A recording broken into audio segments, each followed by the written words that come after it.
जनपद बलरामपुर के संयुक्त चिकित्सालय का हाल कुछ यूं है कि यहां आने वाले मरीजों को बेहतर इलाज मिलना असंभव दिख रहा है। असल में कहा जाए तो चिकित्सालय में अव्यवस्थाओं का ऐसा बोलबाला है कि कोई भी इलाज क्या परामर्श की भी आशा नहीं रख सकता है। आपको बता दें कि सालों से संयुक्त चिकित्सालय बलरामपुर में कई विशेषज्ञ चिकित्सकों के पद खाली पड़े हैं। जो भी मरीज इलाज के लिए आता उसे खाली हाथ लौटना पड़ता है और तो छोड़िए इलाज के लिए समुचित व्यवस्थाएं भी नहीं है। यहाँ तक कि अल्ट्रासाउंड और अन्य जांचों के लिए मरीजों को लगातार कई दिनों तक अस्पतालों के चक्कर काटने पड़ते हैं या फिर निजी संस्थानों से मजबूरन जांच कराने को विवश होना पड़ता है। पता तो ये भी लगा है कि अस्पताल के डॉक्टर भी बाहर की जाँच लिखते हैं। चिकित्सालय में स्त्री रोग विशेषज्ञ, दंत रोग विशेषज्ञ, सर्जन जैसे महत्वपूर्ण चिकित्सकों के पद रिक्त पड़े हैं और इन रिक्तियों को भरने का कोई भी प्रयास नहीं किया जा रहा है, जिसकी वजह से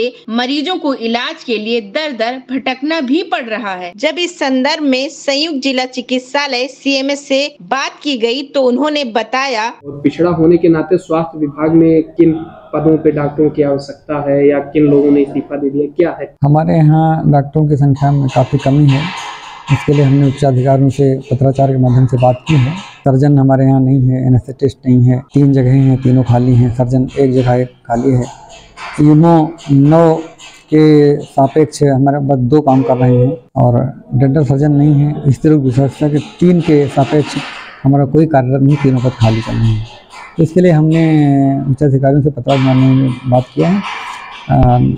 जैसे ही इन पोस्टिंग होती है हमारे यहाँ कार्य और अच्छा हो जाएगा। वैसे जहाँ तक हो पा रहा है हम कार्य अच्छा से अच्छा करने की कोशिश कर रहे हैं। लगभग कितने दिनों से ये पद खाली पड़े हैं? सर्जन का पद हमारे पास अक्टूबर के महीने से खाली हो गया है।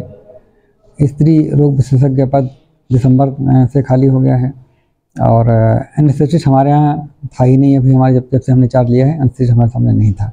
इस डेंटल सर्जन की पोस्टिंग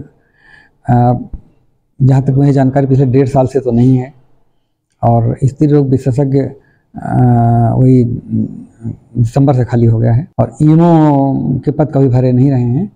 2 लोग काम करते रहे हैं, 7 पद खाली चल रहे हैं। कि अंदर एमआर का प्रवेश वर्जित है, बाहरी जगह जांच नहीं होगा बाहरी जांचों पे, लेकिन जो भी बाहरी पैथोलॉजी है उनके कर्मचारी आपके स्टाफ के पास ही रहते हैं। सीसीटीवी कैमरे भी देखे जा सकते हैं और एमआर कोई ऐसा दिन है जिस दिन 2-4 एमआर ना आते हो। तो फिर सरकार की योजनाओं को या तो एक साइड करके सिर्फ स्वास्थ्य विभाग को एक जो है कमाई जरिया बनाया जा रहा है या फिर जो है एमआर का प्रवेश वर्जित का कोई आदेश जारी हुआ?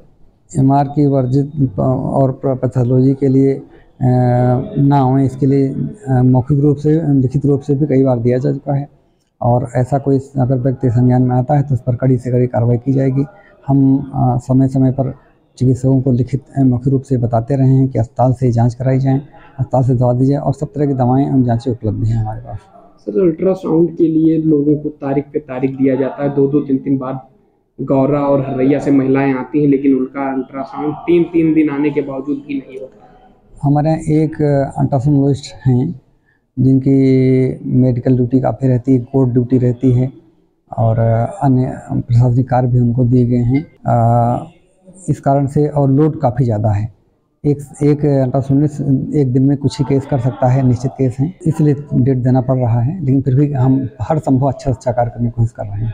उन्हीं रेडियोलॉजिस्ट द्वारा सर बाहर अल्ट्रासाउंड लिख दिया जाता है, बाहर की जाँचें उन्हीं के द्वारा चेक की जाती है, इस पर आप क्या कहेंगे? देखिए, हमारे संज्ञान में ये नहीं आया कि वो ऐसी जाँचें लिखते हैं। अगर ऐसा कोई केस आता है तो हम उस पर भी कार्रवाई करेंगे और वैसे हमारी जानकारी में वो मेहनत बहुत करते हैं और हम चेकिंग भी करते रहते हैं, मैक्सिमम कार्य करते हैं, अच्छे से अच्छा कार्य करते हैं। अंकिता त्रिपाठी, सद्भावना आवाज, बलरामपुर।